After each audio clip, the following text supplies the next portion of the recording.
และสังคมคลื่นเพื่อการศึกษาพระพุทธศาสนาและวัฒนธรรมระบบ FM 104.5 เมกะเฮิรตซ์รายการต่อไปเป็นรายการคดีโลกคดีธรรม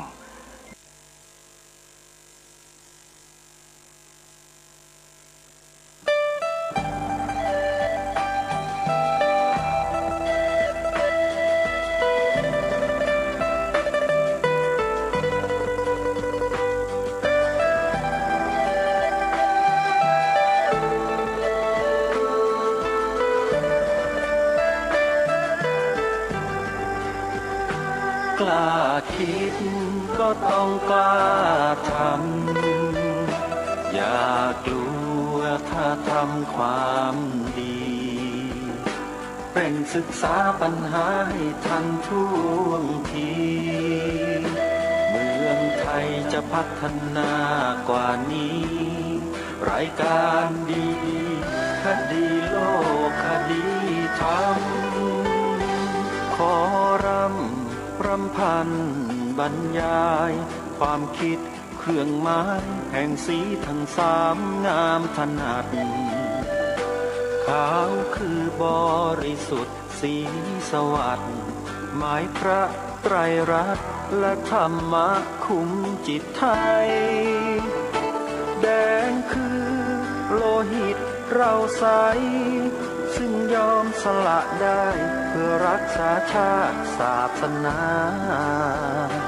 น้ำเงินคือสีโสภาอันจอมประชาถ้าโปรดเป็นของส่วนองค์จัดริ้วเข้าเป็นไตรรงค์จึงเป็นสีธงที่รักแห่งเราชาวไทยทหารอวตารนำไปยงยุทธวิชัยวิชิตก็ชูเกียรติสยามประเทศไทยที่เจริญมั่นคงมาได้จนถึงทุกวันนี้มิได้เกิดขึ้นจากความหวาดกลัวอย่างคลาดเขลาแต่บรรพบุรุษไทยของเราทุกยุคทุกสมัยล้วนแต่มีความกล้าหาญและชาญฉลาดปกป้องเอกราชสร้างชาติให้เกิดความมั่นคงโดยมีธงแห่งพระไตรรัตน์เป็นเครื่องนำชัยจึงเป็นที่มาที่ไปของรายการคดีโลกคดีธรรมกล้าคิดก็ต้องกล้าทำอย่ากลัวถ้าทำความดีเร่งศึกษาปัญหาให้ทันท่วงทีเมืองไทยจะพัฒนากว่านี้รายการดีๆคดีโลกคดีธรรมรายการดีๆคดีโลกคดีธรรม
ผู้ฟังสามารถดาวน์โหลดแอปพลิเคชัน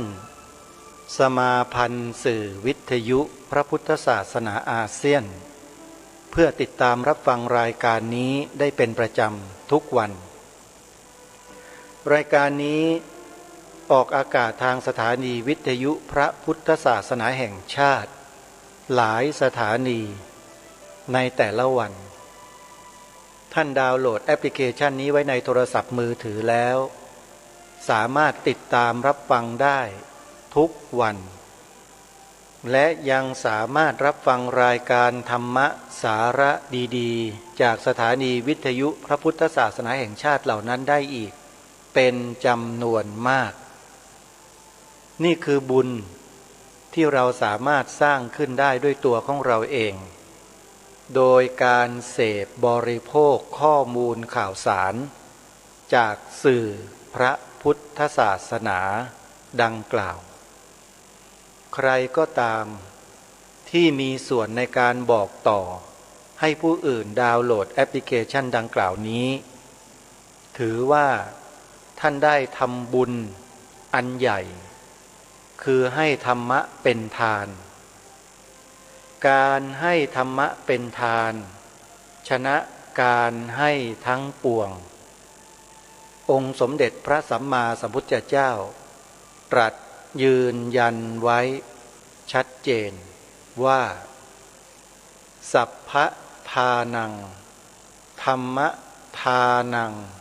ชินาติการให้ธรรมะเป็นทานชนะการให้ทั้งปวงใครก็ตามที่ดาวน์โหลดแอปพลิเคชันสมาพันธ์สื่อวิทยุพระพุทธศาสนาอาเซียนไว้ในโทรศัพท์สดับรับฟังแล้วเกิดความรู้ความเข้าใจในหลักธรรมคำสอนทางพระพุทธศาสนาจนสามารถนำไปใช้ให้เกิดประโยชน์ต่อชีวิตตนเองครอบครัวและผู้อื่นได้แล้วยังสามารถบอกต่อให้ผู้อื่นได้รับสิ่งที่ดีๆเหล่านี้ด้วยการดาวน์โหลดแอปพลิเคชันสมาพันธ์สื่อวิทยุพระพุทธศาสนาอาเซียนท่านก็จะได้บุญเช่นกันนี่คือการทำบุญแบบง่ายๆเราทำได้ทุกท่านทุกคนท่านสาธุชนท่านผู้ฟังทั้งหลายพระภิกษุสงฆ์ที่อุปสมบทในประเทศไทยของเราจำนวนมากต่างก็ทำหน้าที่หลากหลายมากมายอยู่ทุกทั่วหัวระแหงของแผ่นดินไทยของเราโดยมีหลักการเดียวกันอันเกิดขึ้นจากการบริหารจัดการองค์กรคณะสงฆ์ที่มีมหาเถรสมาคมเป็นองค์กรปกครองสูงสุดมีระเบียบมีแบบแผนปฏิบัติงานกันอย่างมีประสิทธิภาพสามารถสืบสารพระบวรพุทธศาสนามาได้จนถึงทุกวันนี้เพราะทุกรูปทุกนามต่างทำหน้าที่ด้วยใจรักและมีความสามัคคีกันในหมู่เพราะฉะนั้นขอให้ญาติโยมสาธุชนทั้งหลายถ้ามีโอกาสท่านก็สนับสนุนให้พระภิกษุสงฆ์ของเราทุกรูปทุกนามที่ท่านทำงานทำหน้าที่อยู่นั้นได้มีกำลังมีความสามารถให้ต่อเนื่องอย่าละทิ้งครูบาอาจารย์ของเราใครถนัดด้านใดให้ท่านทำด้านนั้นให้เต็มที่แล้วเรามีหน้าที่ส่งเสริมสนับสนุนท่านนี่แหละเขาเรียกว่าการส่งเสริมคนดีให้มีอำนาจมีหน้าที่ในบ้านเมืองและใช้อำนาจหน้าที่ตรงนั้นเนี่ยมาทำสิ่งที่ดีให้เพิ่มพูนยิ่งขึ้นขยายสิ่งที่ดีให้ไปสู่ประชาชนโดยทั่วไปให้มากยิ่งขึ้นกระบวนการเหล่านี้ทำกันมาช้านานในบ้านเมืองนี้ คือบนผืนแผ่นดินไทยของเราผืนนี้ประเทศไทยเราถ้าไม่มีพระท่านสาธุชนฟังให้ดีนะประเทศไทยเราถ้าไม่มีบุคคลที่มีสรรพนามนำหน้าชื่อตัวเองว่าพระประเทศนี้ก็ตกเป็นเมืองขึ้นเป็นทาสของคนอื่นไปนานแล้วใครที่จะคัดค้านในข้อนี้บ้างคำว่าพระท่านต้องพิจารณาให้ดีนะว่ามิได้หมายถึงพระสงฆ์อย่างที่อาตมาภาพเป็นอยู่นี้เท่านั้นนะโยมบุคคลใดที่มีสรรพนามนำหน้าว่าพระบ้างล่ะนั่นแหละคือบุคคลที่ทำประโยชน์ให้กับแผ่นดินแก่ชาติบ้านเมืองมาโดยตลอดเราอย่าทิ้งเราอย่าลืมท่านเหล่านั้นเป็นอันขาดถ้าจะให้เฉลยณเวลานี้ว่าบุคคลที่มีสรรพนามนำหน้า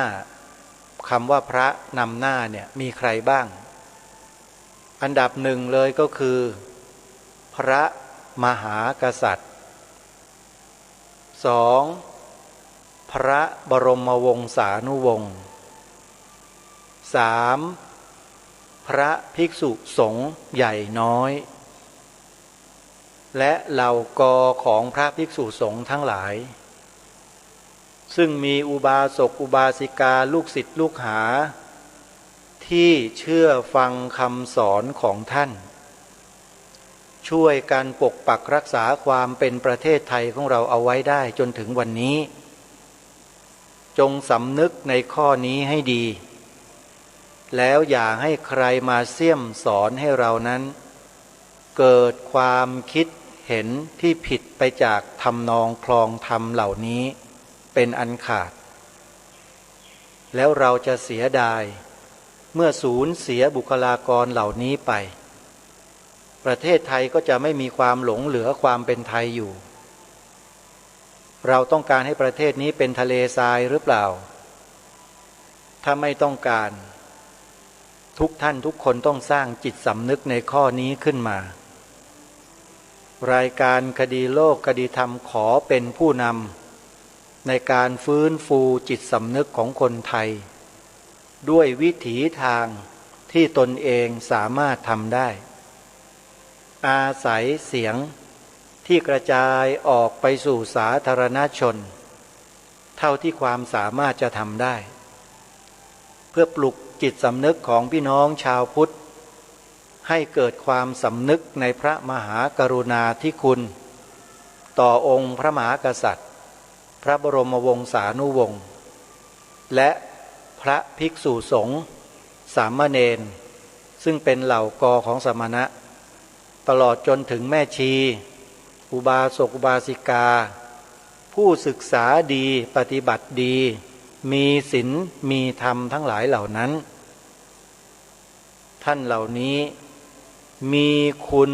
ต่อแผ่นดินทั้งสิ้นส่วนคนที่ทำลายแผ่นดินทำลายชาติเป็นคนเช่นไรนั้นท่านทั้งหลายผู้มีสติปัญญาท่านก็ไปเทียบเคียงดูเองรายการคดีโลกคดีธรรมไม่อาจที่จะนำมาแจกแจงเทียบเคียงให้เห็นเป็นที่ปรากฏชัดได้แต่ทุกท่านต้องใช้สติใช้ปัญญาไตร่ตรองพิจารณาดูรายการคดีโลกคดีธรรมอย่างมากที่สุดก็ได้แต่อุปมาอุปไมยให้ท่านได้เห็นภาพเทียบเคียงให้เป็นที่ปรากฏได้เท่านั้นแต่จะระบุตัวตนบุคคลชื่อเสียงเรียงนามออกอากาศมันทำไม่ได้แต่ถ้าท่านต้องการจะรู้ชื่อเสียงเรียงนามของคนเหล่านั้นรายการก็จะขอแนะนำท่านให้ไปเปิดดูคลิปวิดีโอใน YouTube ซึ่งก็ตอกย้ำมาหลายครั้งแล้วว่าคนเหล่านั้นเขากล้าที่จะเปิดเผยชื่อบุคคลว่าเป็นใครมีตำแหน่งอะไรแล้วเคยทำอะไรต่างๆเหล่านี้ท่านจะทราบเอง ปัจจุบันนี้กับเมื่อสมัย60-70 ปีก่อนมันคนละเรื่องกันนะโยมเมื่อก่อนเนี่ยข้อมูลข่าวสารเราไม่มีสิทธิ์ที่จะรับรู้รับทราบอะไรเลยแต่ปัจจุบันนี้เรามีโทรศัพท์มือถือกันทุกคนแล้วข้อมูลข่าวสารมันอยู่ในมือเรานี่แหละว่าแต่ว่าเราจะกล้าที่จะเปิดไปดู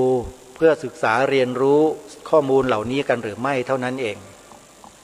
ใครอยากทราบอยากรู้สิ่งเหล่านี้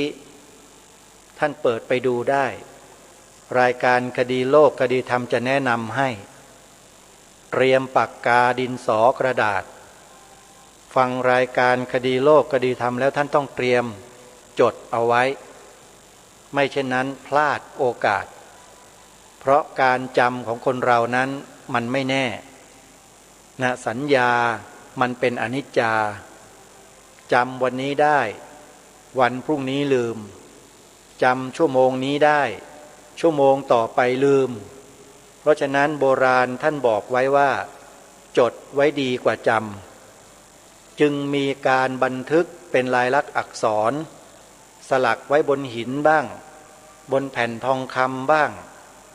บนแผ่นหน้าผาบ้างจารึกเป็นกระดาษเอกสารสมุดข่อยต่างๆบนใบลานบ้างจึงมีสิ่งดีๆทั้งหลายตกมาถึงรุ่นพวกเราทั้งหลายถึงวันนี้เพราะฉะนั้นอะไรที่บอกไปนั้นท่านจดไว้เถอะจดแล้วท่านจะไม่ดูก็ได้แต่พอภายหลังเมื่อท่านได้ยินได้ฟังอะไรมาสะกิดใจนิดนึงอาจจะทำให้นึกถึงคำพูดของรายการคดีโลกคดีธรรมแล้วเมื่อท่านต้องการอยากจะศึกษาเรียนรู้ถ้าท่านจดไว้มันก็หาได้ไม่ยากแต่ถ้าไม่จดไว้ท่านก็ลืมทีนี้ก็ดิ้นรนขวนขวายหาก็ลำบาก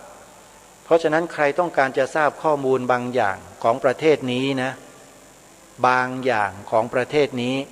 ที่เกี่ยวกับพระบวรพุทธศาสนาย้ำเลยนะที่เกี่ยวกับพระบวรพุทธศาสนาของเราในแง่มุมต่างๆท่านเข้าไปดูในคลิป2 ชื่อดังกล่าวนี้ได้เลยจดออ่างปอปลาพอพานสอเสือฟังก่อนดูให้ดีซะก่อนพิจารณาให้รอบคอบให้ดีซะก่อนค่อยเชื่อรายการนี้ไม่ได้บอกให้ท่านไปเชื่อนะแต่มันเป็นข้อมูลที่มีอยู่ให้พวกเราไปฟังไปดูกันก่อนแล้วพิจารณากันตามเหตุตามปัจจัยถ้าหากว่าท่านสงสัยสอบถามผู้รู้ผู้รู้ในที่นี้ก็หมายถึงผู้ที่เป็นปราชญ์เป็นบัณฑิตผู้มีศีลมีธรรมไม่ใช่ผู้รู้สเปะสปะนะฮะคงไม่ต้องบอกท่านทั้งหลายหรอกนะว่านักปราชญ์บัณฑิตผู้มีศีลมีธรรมคือใครนั่นแหละให้ท่านไปถามนำข้อมูลที่ท่านได้ดูได้ชมได้ฟังที่แนะนำไปนี่แหละไปถามดูนะฮะส่วนการถามนั้นท่านจะถามแบบไหนก็อยู่ที่ดุลพินิจของแต่ละท่านถามเป็นท่านก็ไม่มีปัญหาอะไรแต่ถ้าถามไม่เป็นไปเอาความรู้สึกเข้าไปกลัวด้วยคำถามนั้นก็อาจจะมีปัญหาได้เพราะฉะนั้นเวลาจะถามเนี่ยต้องรู้จักถามด้วยเตรียมคำถามให้ดีอย่าไปเอ่ยชื่อบุคคลก่อนเคล็ดลับมีแค่นี้แหละถามถึงเนื้อหาเหตุการณ์การกระทำที่ถูกตั้งขึ้นมาเนี่ยว่าเขาทำอย่างนี้มีจริงไหมใครทำที่ไหนอย่างไรและเมื่อจังหวะเห็นว่าเหมาะสมก็เอ่ยชื่อเล็กๆน้อยๆอย่าเพิ่งไปกล่าวหาอาตมาภาพไม่ได้บอกให้ทุกคนเชื่อนะโยมแต่ให้ไปฟังไปศึกษาดูก่อนนะคลิปแรกที่มีชื่อว่าออ่างปอปลาพอพานสอเสือเป็นพยัญชนะไทย4 ตัวอักษรย่ออปอพอสอ แนะนำแค่นี้ส่วนอีกท่านหนึ่งอีกคลิปหนึ่งที่ให้ฟังแล้วก็ควรจะนำไปศึกษาพิจารณาเพิ่มเติมในข้อกฎหมายที่ท่านนี้แนะนำด้วยเพราะท่านเป็นผู้ช่ำชองอยู่ในวงการกฎหมายท่านจะรู้อะไรต่อไม่อะไรในแง่ของกฎหมายได้ดีคลิปนี้มีชื่อว่าหม่อมช้างหม่อมช้างบุคคลนี้เป็นราชสกุลเป็นหม่อมหลวงคนที่อยู่ในราชสกุลแต่ออกมาเปิดเผยข้อมูลที่น่าสนใจเช่นนี้ถ้าหากว่าเราไม่ฟังเราก็พลาดโอกาสหากว่าเราไม่ศึกษาเรียนรู้เราก็จะไม่รู้อะไรเลยเมื่อเราไม่รู้เราจะไปแก้ไขปัญหาที่มันเกิดขึ้นเหล่านั้นเราก็แก้ไม่ถูกทางแต่ถ้าเราเรียนรู้ทางไว้ก่อนการแก้ปัญหาให้ถูกทางมันก็จะตามมาโดยลำดับจะทำอะไรต้องจัดลำดับขั้นตอนให้มันดีก่อนเราต้องรู้ก่อนวิธีได้มาซึ่งความรู้มันมีหลายประการเรียนเขียนอ่านฟังดูใช้ตาหูของเรานี่แหละให้เป็นประโยชน์แล้วใช้สติปัญญาขบคิดพิจารณาอย่าใช้โมหะอย่าใช้โลภะอย่าใช้โทสะแต่ให้เราใช้สติและปัญญารายการคดีโลกคดีธรรมใช้หลักการนี้มาโดยตลอดไม่เคยเชื่ออะไรไม่เคยเชื่อใครง่ายๆแต่ต้องปฏิบัติให้ตนเองได้ประจักษ์ถึงสิ่งเหล่านั้นอย่างชัดแจ้งชัดเจนด้วยตัวเองเสียก่อนจึงจะเชื่อเมื่อเชื่อแล้วเนี่ยไม่ใช่เชื่อธรรมดาด้วยนะเป็นการเชื่อแบบฝังรูปฝังรอยเพราะมีความมั่นใจแล้วว่าสิ่งที่เรารู้เราสัมผัสเราได้ประจักษ์แจ้งนั้นเนี่ยถูกต้องรู้ได้ไงว่าถูกต้องเทียบเคียงกับหลักคำสอนขององค์สมเด็จพระสัมมาสัมพุทธเจ้าถ้าเข้ากันได้เมื่อไหร่จบความลังเลสงสัยไม่เหลืออยู่เลยเช่นความจงรักภักดีต่อสถาบันพระมหากษัตริย์ให้มีใครเอาปืนมาจี้หัวอาตมาภาพบอกว่าให้เลิกจงรักภักดีต่อสถาบันพระมหากษัตริย์เนี่ยอาตมาภาพไม่มีวันที่จะกลับได้หมดสิทธิ์เพราะชีวิตนี้ประจักษ์แจ้งแล้วมาตั้งแต่ไหนแต่ไรมาเลยว่าสถาบันพระมหากษัตริย์นั้นทรงมีพระมหากรุณาธิคุณเป็นล้นพ้นต่อประสบนิกรชาวไทยของเราเหลือล้นถ้าเราไม่มีสถาบันพระมหากษัตริย์มาแต่อดีตนะโยมจนกระทั่งถึงปัจจุบันนี้นะคนไทยเราจะได้อย่างนี้เหรอจะอยู่กันสุขสบายแบบนี้ไหมพิจารณาให้ดีนะไอ้ข่าวลือต่างๆนั่นน่ะไอ้คนที่มันสร้างขึ้นมาเนี่ยโยมคิดว่ามันหวังดีหรือพิจารณาให้ดีนะ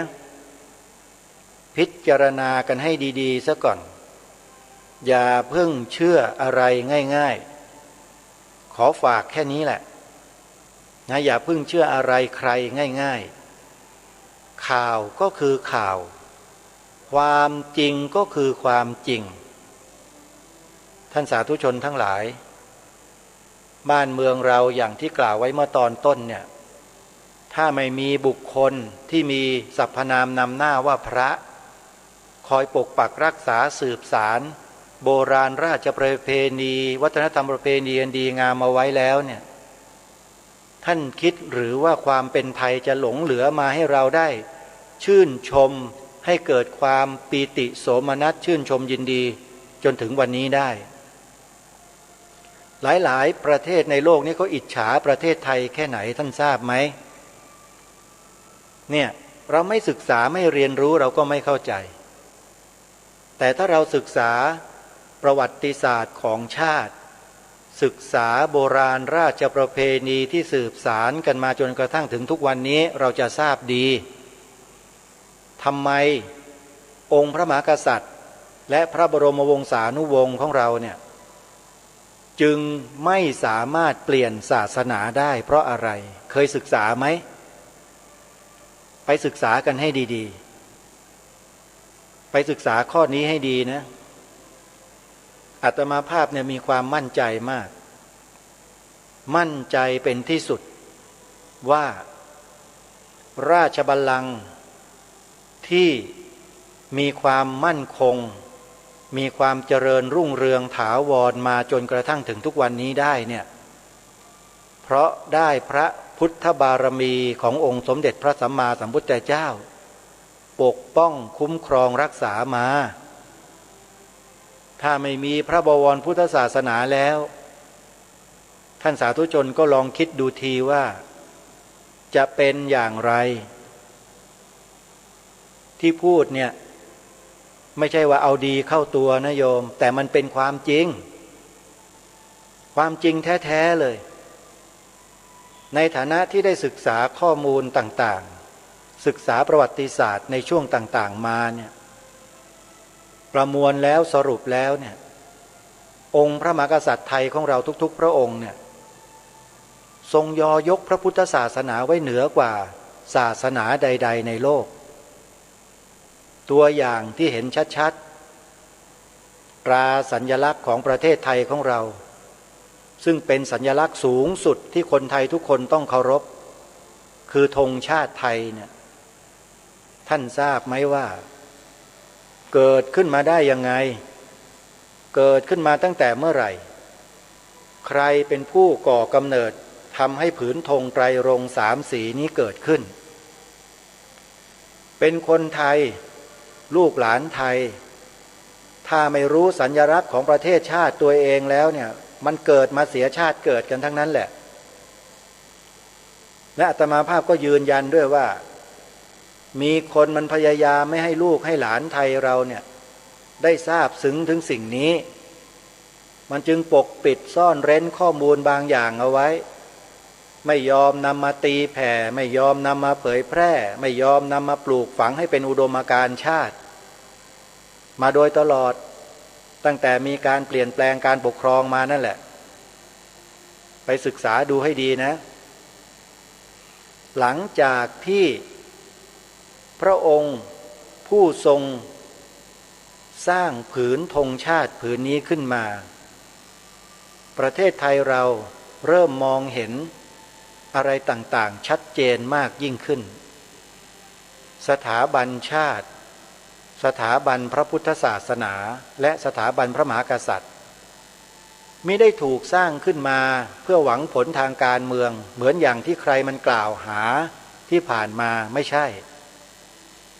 ไม่เกี่ยวข้องเลย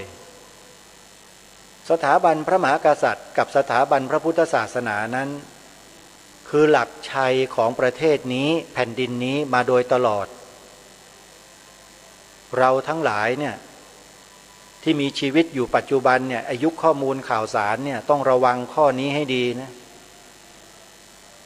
พวกฝ่ายศัตรูมันฉลาดมันมีความสามารถใช้จิตวิทยาในการนำเสนอข้อมูลข่าวสารบางอย่างแล้วทำให้เราคนไทยเนี่ยทะเลาะกันมีความเห็นที่แตกแยกกันตัวอย่างง่ายๆประเทศไทยเรามีพระพุทธศาสนาเป็นศาสนาประจำชาติมาช้านานแล้วพอพวกเราเรียกร้องให้ตราไว้เป็นกฎหมายเพื่อยืนยันตามหลักฐานที่ปรากฏมาโดยตลอดว่าประเทศนี้มีพระพุทธศาสนาเป็นศาสนาประจำชาติไอ้พวกนี้มันก็ออกมาต่อต้านหัวชนฝาไม่รู้เหมือนกันว่าบรรพบุรุษเนี่ยเป็นใครมาจากไหนมันไม่มีสำนึกในสิ่งนี้กันบ้างเลยหรือไม่อาตมาภาพสงสัยมานาน แต่ก็เลิกสงสัยแล้วล่ะเพราะมาทราบข้อมูลบางสิ่งบางอย่างที่อปพส.และหม่อมช้างนำมาเผยแพร่ก็เลยพ้นไปแล้วความสงสัยเหล่านั้นจบเลิกสงสัยเสียทีแล้วก็หันมาทำหน้าที่โดยส่วนเดียวปลุกจิตสำนึกคนไทยลูกหลานไทยให้กลับมา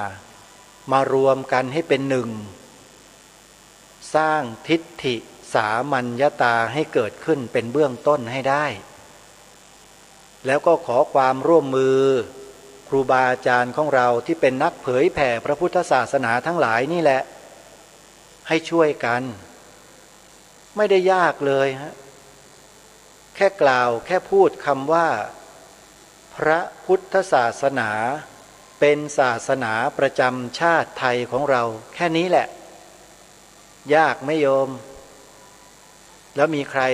พูดให้โยมฟังบ้างหรือยังมีรายการไหนบ้างในสถานีวิทยุที่โยมกำลังรับฟังอยู่เนี่ยมีผู้จัดรายการวิทยุท่านไหนพูดคำนี้ออกมาบ้างหรือยังให้โยมสังเกตเฉยๆนะไม่ใช่ไปถามท่านไม่ต้องถามไม่ต้องบอกแล้วว่าสิ่งเหล่านี้เป็นเรื่องของจิตสำนึกของคนเราจะดูกันออกว่าเป็นคนเช่นไรหรือไม่อย่างไรดูที่จิตสำนึกอาตมาภาพขอยืนยันว่าสิ่งที่พาทำเนี่ยมันคือจิตสำนึกของความเป็นคนไทยคนไทยต้องรักความเป็นไทยการจะรักความเป็นไทยได้คนไทยนั้นต้องรู้จักความเป็นไทยก่อนว่ามาจากไหนอะไรคือความเป็นไทยเมื่อประมวลมาทั้งหมดแล้วสรุปรวมลงอยู่ที่เดียวเลยความเป็นไทยเนี่ยอยู่ในผืนธงชาติไทยของเรานี่แหละแดงขาวน้ำเงินนี่แหละเรารู้จักดีพอหรือยังธงชาติผืนนี้หรือว่าเราไม่ใส่ใจกันแล้วเห็นว่าไม่สำคัญมันกินไม่ได้ใช่ไหมไอ้คนที่พูดแบบนี้คือไอ้พวกเห็นแก่ตัวทั้งนั้นแหละอาตมาตราหน้าไว้เลยอาตมาภาพเป็นคนที่พูดอะไรตรงๆต้องขอขมาญาติโยมสาธุชนทุกท่านไว้ด้วยพวกเราก็เหมือนกันอย่าประมาทฟังรายการคดีโลกคดีธรรมทุกวันรายการนี้ก็บอกแทบจะทุกวันให้ศึกษาให้ค้นคว้าเพิ่มเติมหาข้อมูลอ่านให้ละเอียดละออแล้วจะเข้าใจตรงกันแต่ก็หาผู้ที่จะดำเนินการกระทำอย่างนี้มันก็ยากอ้างอย่างนั้นอ้างอย่างนี้บางทีก็มีเหตุปัจจัยอื่นมาดึงไปทางอื่นบ้างพอจะเปิดเข้าไปดูมีไอ้น่นไอ้นี่โผล่ขึ้นมาก็ไปกดดูเลยไม่ได้ศึกษาเลยบางทีไปเฉวไปศึกษาอะไรก็ไปดูอะไรก็ไม่รู้โลกโซเชียลเน็ตเวิร์กมันเป็นแบบนี้นะท่านถ้าสติและสัมปชัญญะความมั่นคงในใจไม่มีเนี่ยนะมันจะไหลมันจะเทไปสู่กระแสเหล่านั้นง่ายๆตรงนี้บางทีต้องฝืนตัวเองเพื่อให้ได้ศึกษาเรียนรู้สิ่งที่ทางรายการแนะนำนี่แหละสิ่งที่พวกเราขาดไปอย่างมากๆเลยนะทั้งประเทศด้วยอาตมาภาพขอย้ำว่าเป็นทั้งประเทศเลยทางการอาตมาภาพก็ไม่ทราบเหมือนกันว่าทำไมจึงไม่นำมาเผยแพร่ให้ประชาชนคนไทยได้รู้ไปปกปิดไปซ่อนเร้นกันไว้หรือเปล่ามีเจตนาเช่นนั้นไหมแต่ถ้าอาตมาภาพเดานะมันน่าจะเป็นเช่นนั้นทำไมล่ะคำตอบที่อาตมาภาพเคยถามญาติโยมจำได้ไหมไอ้ตำแหน่งใหญ่ๆโตๆที่มีมหาอำนาจมีอำนาจใหญ่ๆโตๆในโลกใบนี้โยมว่าเขาเอาเงินซื้อได้ไหมตำแหน่งพวกนั้นน่ะคำตอบอยู่ที่พวกท่านทั้งหลายจะตอบนั่นแหละกับคำถามเมื่อสักครู่นี้อาตมาภาพถามโยมว่าเชื่อไหมว่า สิ่งที่จะสร้างจิตสำนึกให้แก่พวกเราความรู้ให้แก่พวกเราให้รู้จักความเป็นชาติไทยคือผืนธงไตรรงค์เนี่ยไม่ได้ถูกนำมาเผยแพร่ไม่ได้ถูกนำมาบูรณาการในการบริหารจัดการประเทศชาติบ้านเมืองนี้เลยเนี่ยท่านรู้ไหมว่ามันเกิดมาจากสาเหตุอะไรนี่คือคำถามที่ตั้งไว้ส่วนคำตอบก็คือคำตอบที่อาตมาภาพถามทุกท่านนั่นแหละถ้าท่านตอบนั่นแหละคือคำตอบถามว่าตำแหน่งใหญ่โตในโลกใบนี้ใช้เงินซื้อได้ไหมเมื่อท่านตอบแล้วท่านก็จะได้คำตอบที่อาตมาภาพถามเมื่อกี้นี้แหละแล้วท่านว่าเป็นไปได้ไหมล่ะเมื่อมันเป็นไปได้สมมุตินะสมมุติเมื่อเป็นไปได้แล้วเราจะทำยังไงกันจะบอกว่าให้ไปแก้ที่ต้นตอก็ต้นตอมันไม่มีจิตสำนึกเหลืออยู่แล้วมันจะไปแก้ยังไงล่ะวิธีการเนี่ยก็คือเราก็ต้องออกแรงกันทุกคนความรู้รักสามัคคีที่องค์พระบาทสมเด็จพระบรมชนกาธิเบศรมหาภูมิพลอดุลยเดชมหาราชบรมนาถบพิตรที่พระองค์ได้ทรงพระราชทานเคล็ดลับให้แก่พวกเราไว้เนี่ยจำได้ไหมรู้รักสามัคคีรู้ให้มันชัดๆทำความเข้าใจให้แจ่มแจ้งศึกษาข้อมูลให้ชัดเจนนี่เขาเรียกว่าความรู้พวกเราทำหรือยังหลายคนยังไม่ได้ทำแล้วมันจะไปทำในข้อต่อไปได้ยังไงใช่ไหมฮะเมื่อไม่รู้มันจะเกิดความรักใคร่สมัครสมานสามัคคีกันได้ไหมมันก็ตามมาไม่ได้เพราะเหตุปัจจัยข้อที่หนึ่งมันไม่มีพลังหนุนและส่งไปสู่ความรักและความสามัคคีได้เลยเพราะฉะนั้นการสร้างทิฏฐิสามัญญตาตามแนวทางที่รายการคดีโลกคดีธรรมย้ำมาโดยตลอดเนี่ยมันจึงเป็นขั้นพื้นฐานง่ายๆให้พวกเราทำกัน3ข้อท่านจำได้หรือไม่ให้เป็นจิตสำนึกเลยนะ 1. พูดคำนี้กันให้ทั่วถึงให้กว้างขวางพูดกันให้เป็นล่ำเป็นสันไปเลยไปเจอกันที่ไหนอย่างไรคำนี้ต้องออกมาจากจิตสำนึกของเราพระพุทธศาสนาเป็นศาสนาประจำชาติไทยของเราง่ายๆข้อที่2สิ่งที่ขาดหายไปจากมโนสำนึกของคนไทยทั้งบ้านทั้งเมืองที่ไม่มีใครนำมาเผยแพร่นำมาบูรณาการปลูกฝังให้เป็นจิตสำนึกของคนไทยมานานหลาย10 ปีก็คือความหมายพระราชทานธงไตรรงค์หรือธงชาติไทยของเรานั่นเองไม่ว่าใครทั้งนั้นที่ฟังรายการอยู่นะท่านลองดูสิท่านลองนึกดูสิว่าท่านจำหรือท่านรู้ถึงความหมายพระราชทานธงไตรรงค์หรือเปล่าท่านมีไหมข้อมูลเคยได้จากที่ไหนมาบ้างหรือเปล่ามีใครก็เคยบอกเคยสอนให้ท่านจดจำสิ่งนี้กันไหมกระทรวงศึกษาธิการเคยออกนโยบายให้โรงเรียนทั้งหลายสอนเด็กๆเยาวชนคนไทยให้จดจำสิ่งนี้ไว้ในมโนสำนึกกันบ้างหรือไม่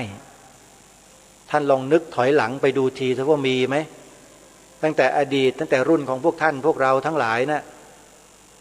ไม่มีเลยไม่เคยมีครูคนไหนอัญเชิญบทพระราชนิพนธ์ความหมายธงไตรรงค์ซึ่งเป็นสิ่งสำคัญสูงสุดของชาติเนี่ยมาเผยแพร่ให้แก่พวกเราในฐานะที่เป็นนักเรียนเลยโรงเรียนเขามีไว้เพื่ออะไรมีไว้เพื่อพร่ำสอนวิชาการโดยเฉพาะพร่ำสอนให้รู้จักประเทศชาติบ้านเมืองรากเหง้าของตัวเองเป็นหลักอดีตเขาเรียนเขาสอนเรื่องรากเหง้าเรื่องประวัติศาสตร์ชาติตัวเองเข้มข้นมากพวกเราจึงเป็นคนอย่างเนี้ยรุ่นอย่างพวกเราทั้งหลายเนี่ยตั้งแต่รุ่นอาตมาภาพขึ้นไปเนี่ยแต่ก็ไม่ใช่ทั้งหมดหรอกก็มีบางคนก็แหลมออกไปข้างนอกนะเฉโกออกไปก็มี แต่โดยมากแล้วอาตมามั่นใจว่าถูกปลูกฝังมาในแนวทางที่ถูกต้องตรงกันทั้งนั้นเพราะอะไรเพราะอยู่ภายใต้หลักสูตรภาคบังคับของชาติที่มีวิชาศิลธรรมวิชาหน้าที่พลเมืองวิชาประวัติศาสตร์ชาติไทยเป็นแกนหลักพวกเราจึงมีจิตสำนึกโดยธรรมชาติในการศึกษาเล่าเรียนในยุคนั้นแต่อยู่มายุคหนึ่งมีคนมานั่งกุมอำนาจกระทรวงศึกษาธิการเป็นรัฐมนตรีและมากุมอำนาจเป็นปลัดกระทรวงในคราวเดียวกันเวลาเดียวกันนั่นแหละร่วมมือกันเปลี่ยนแปลงหลักสูตรของชาติบ้านเมืองอาตมาภาพก็ไม่เข้าใจเหมือนกันว่าไอ้ผู้หลักผู้ใหญ่ในบ้านเมืองสมัยนั้นเป็นนั่งทำอะไรกันอยู่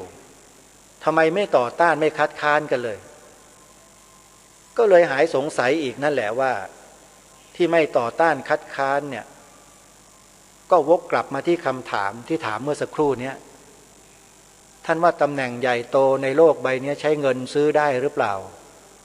มันก็มาลงที่คำถามนี้แล้วก็มาจบที่คำถามนี้แหละจึงหายสงสัยไงว่าทำไมเขาจึงไม่อบรมไม่พร่ำสอนไม่ปลูกฝังอะไรเหล่านี้หายสงสัยไปแล้วโยมไม่ต้องไปถามวิธีตอนนี้เราต้องถอนลูกศรออกอย่างเดียวไม่ต้องไปถามหาคนยิงนะมันหาไม่เจอหรอกหาเจอก็ทำอะไรไม่ได้มันตายโหงตายห่างไปหมดแล้วในอดีตอะอาตมาภาพนี้ใช้คำหยาบไปหรือเปล่าโยมคงไม่หยาบนะภาษาไทยเราฟังมันชัดดีแต่ก็ต้องขอขมาครูบาอาจารย์ด้วยนะครับขอขมาญาติโยมทุกท่านทุกคนผู้ฟังด้วยอาตมาภาพนี้ไม่ค่อยจะพูดอะไรอ้อมค้อมบางทีมันก็ไม่ได้หลุดนะแต่มันตั้งใจเลยแหละเพราะรู้ว่าคนพวกนี้เขามีเจตนาอะไรกับชาติบ้านเมืองของเรามันก็เลยออกมาในลักษณะเช่นนั้นนะขอขมานะไม่ถอนคำพูดด้วยและอาตมาภาพก็ไม่ได้ระบุตัวตนบุคคลคนไหนด้วยพูดถึงตำแหน่งเฉยๆเพราะฉะนั้นเมื่อเราทราบอย่างนี้แล้วรู้อย่างนี้แล้วเนี่ยเรายังจะมาเพิกเฉยกันอยู่ยังมาเห็นแก่ปากเห็นแก่ท้องตัวเองอยู่อดข้าวหิวข้าวแค่มื้อสองมื้อก็จะเป็นจะตายกันอยู่เนี่ยแล้วก็ทิ้งบ้านทิ้งเมืองไม่ทำอะไรกันเลยอาตมาภาพว่าไม่ใช่แล้วมันไม่ใช่คนไทยแล้วที่เมื่อรู้ปัญหาแล้วไม่ช่วยกันแก้ปัญหานะยอมทิ้งปัญหาทั้งหมดเพื่อให้ปากท้องตัวเองรอดก่อนอย่างนี้มันก็สิ้นสลายเท่านั้นแหละถ้าคิดกันอย่างนี้ทั้งบ้านทั้งเมืองอาตมาภาพไม่ได้ทุกคนมาอดข้าวอาตมาภาพไม่ได้บังคับให้ทุกคนจะต้องอย่างนั้นต้องอย่างนี้ไม่ใช่ไม่ได้สร้างความเดือดร้อนเบียดเบียนพวกท่านทั้งหลายที่ฟังรายการอยู่เลยให้พูดคำเพียงแค่16พยางค์ให้ท่องจำบทพระไตรปิฎกความหมายธงไตรรงค์แค่เนี้ยถามว่าไปเบียดเบียนอะไรพวกท่านเบียดเบียนไหมท่านว่าไม่ได้เบียดเบียนไม่ได้บังคับด้วยแต่เป็นการปลูกฝังบอกกล่าวให้ทุกท่านได้ทราบให้ทุกท่านทุกคนได้มีจิตสำนึกร่วมกันไม่ได้มีเจตนาเบียดเบียนอะไรแม้แต่นิดเดียวแล้วเมื่อท่านทำแล้วมันก็ไม่ได้เหนื่อยยากไม่ได้ลำบากอะไรเลยไม่ได้ไปตากแดดตากลมไม่ได้ถูกมัดมือมัดเท้าไปลงโทษไปเฆี่ยนไปตีสักนิดนึงมองดูประโยชน์ที่มันจะเกิดขึ้นในอนาคตสิท่านเราจะได้ประโยชน์อย่างมากมายมหาศาลเพียงใดกับสิ่งที่พาพวกเราทำกันเนี่ยทุกวันมันไม่ได้อยู่ในมโนสำนึกกันแล้วลูกหลานเราถูกเขาเรียกว่าถูกล้างแนวความคิดถึงแม้จะไม่ล้างโดยตรงแต่ก็พยายามจะลดตัดทอนบ่อนทำลายแซะไปเรื่อยๆโดยที่พวกเราไม่รู้ตัวกันเนี่ยพวกเราเนี่ยหลายท่านหลายคนยังไม่รู้ตัวเลยว่าเรากำลังถูกทำลายกันอยู่ทำลายชาติบ้านเมืองการที่เรานิ่งเฉยแล้วไม่ยอมกลับมากอบกู้ชาติบ้านเมืองด้วยวิธีการที่ให้ทำกัน3ข้อนี้ท่านลองพิจารณาตัวท่านเองกันดูแล้วกันนะมองให้ลึก อย่ามองเผินๆอย่ามองว่ารายการคดีโลกคดีธรรมมันเป็นใครมันมาจากไหนมันมาสอนกูอย่างนั้นอย่างนี้อย่าไปคิดแบบนั้นท่านอาตมาภาพและกระผมพูดย้ำมาหลายครั้งแล้วว่าสิ่งที่อัญเชิญมาไม่ใช่ของผมนะเป็นขององค์พระมหากษัตริย์พระองค์ท่านทรงกระทำเป็นแบบอย่างเอาไว้แล้วไปค้นพบไปเจอหลักฐานเลยนำมาให้พวกเราได้ช่วยกันสืบสารพระราชปณิธานของพระองค์ท่านกันต่อเป็นการแสดงออกถึงความจงรักภักดีไม่ได้ไปทำในสิ่งที่เลวร้ายอะไรเลยใครที่กล่าวหาอาตมาภาพอยู่ระวังตัวให้ดีนะเดี๋ยวคนที่เขาฟังรายการคดีโลกคดีธรรมเขาได้ยินเขารู้เมื่อไหร่เนี่ยตัวคุณเองอาจจะเดือดร้อนเองนะจะบอกให้พวกที่ชอบคัดค้านต่อต้านไม่ให้ศาสนาพุทธเป็นศาสนาประจำชาติเนี่ยระวังตัวให้ดีนะจะถูกกล่าวหาว่าเป็นคนไม่จงรักภักดีนะจะถูกกล่าวหาว่าเป็นคนขายชาตินะแล้วจะถูกกล่าวหาว่าเป็นพวกหนักแผ่นดินด้วยนะอาตมาภาพไม่ได้กล่าวหาหรอกแต่คนอื่นเขาจะกล่าวเช่นนั้นเพราะฉะนั้นพวกเราต้องระวังใครมันมาพูดยังไงมากรอกหูเราเท่าไหร่ก็ตามให้เราละเลิกอุดมการณ์ชาติในข้อนี้เนี่ยท่านอย่าเชียวอย่าวางลงง่ายๆนะจงมองหน้าไอ้คนนั้นเอาไว้ที่มันพูดอยู่นั่นน่ะอ้างเหตุผลอย่างนั้นอย่างนี้อะไรต่อไม่อะไรโดยเฉพาะใครก็ตามที่มาพูดเรื่องนี้ท่านต้องจำคนนี้เอาไว้ให้ดีนะถ้าตามดูด้วยคำว่าพหุวัฒนธรรมคำนี้แหละมันจะทำลายความเป็นชาติไทยของเราลงไม่วันใดก็วันหนึ่งแล้วยังมีอีกหลายๆกรณีถ้าหากท่านต้องการจะทราบไปเปิดคลิปวิดีโอที่แนะนำเมื่อตอนต้นรายการดูนะคลิปวิดีโอที่มีชื่อว่าอปพสออ่างปปลาพอพานสอเสือ4ตัวพิมพ์ลงไปใน YouTube แล้วเปิดดูให้มันทุกคลิปนั่นแหละแล้วท่านอย่าเพิ่งเชื่อนะอาตมาภาพเตือนแล้วเตือนอีกอย่าเพิ่งเชื่อพิจารณาดูให้ดีๆก่อนและอีกคลิปหนึ่งก็คือหม่อมช้างนี่ท่านเป็นราชสกุลนะไม่ใช่บุคคลสามัญอย่างพวกเราท่านยอมตนลงมาเปิดเผยอะไรหลายๆอย่างให้พวกเราได้รู้เนี่ยถือว่าเป็นคุณเป็นบุญคุณของท่านเราเป็นสามัญชนคนธรรมดาเราไม่มีภูมิความรู้อย่างท่านเข้านอกออกในได้ท่านรู้ไส้สนกลในอะไรต่างๆเป็นอย่างดีเมื่อท่านเสียสละตนเองมาเปิดเผยข้อมูลบางอย่างแก่เราแล้วเนี่ยเราไม่สนใจไม่ใส่ใจก็ถือว่าเป็นความโชคร้ายของประเทศของเราเองที่มีคนอย่างท่านทั้งหลายที่ไม่เอาไหนไม่เอาใจใส่เองรายการนี้เป็นแค่รายการแนะนำให้พวกเราเข้าถึงข้อมูลเท่านั้นก็อย่าลืมนะอีกคลิปหนึ่งชื่อว่าหม่อมช้างไปติดตามรับชมรับดูกันไปศึกษาเรียนรู้นะฮะเอาล่ะญาติโยมวันนี้เวลาของรายการหมดลงแล้วอาตมาภาพต้องขอสมมุติยุติไว้แต่เพียงเท่านี้ช่วงก่อนจะจบรายการอาตมาภาพจะเปิดเพลงประจำรายการให้ทุกท่านทุกคนได้ร้องได้จำกันให้ได้เพราะในเนื้อหาของเพลงนั้นอาตมาภาพ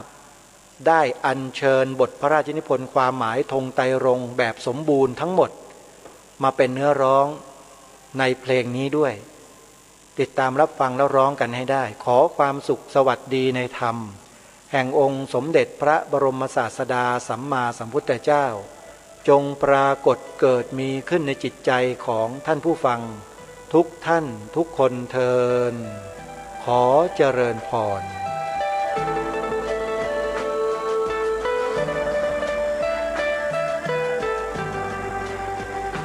กล้าคิด